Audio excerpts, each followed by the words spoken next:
আমি খুব উপভোগ করেছি এবং উপকৃত হয়েছি। তা আমি তো একটু বেশি আশা করছিলাম যে আমাকে একটু বেশি আক্রমণ করবেন, কমেছে। যাই হোক, যারা চান্স পান নাই বুঝছেন কিনা, তাহলে অন্তত আমি একটু সংশোধন হবো, ভালো করে ভূমিকা রাখতে পারি। কারণ আমরা ইসলামী আন্দোলন করি, যতটুকু ক্ষতি এটা আন্দোলনের ক্ষতি, যতটুকু লাভ এটা ইসলাম আন্দোলনের।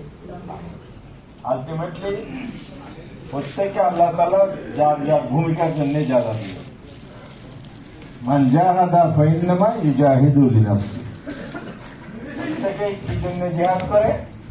নিজের জন্য। আপনি যে সময় দিচ্ছেন এখানে, মুজাহাদা কিন্তু নিজের জন্য। এটা আমার কোনো লাভ হবে না, আমি এমপি হয়ে আপনার দিলাম, আর যে স্যার হয়ে আপনার দিলাম। এটা আল্লাহ রাস্তায় যে সময় দিয়েছেন, চিন্তা করতেছেন, আপনারা অর্থ দিচ্ছেন, ভূমিকা রাখতেছেন, পরিশ্রম করতেছেন, এটা আখিরাতে জমা হবে। আল্লাহ যেন আমাদের এই চেষ্টা কবুল করেন।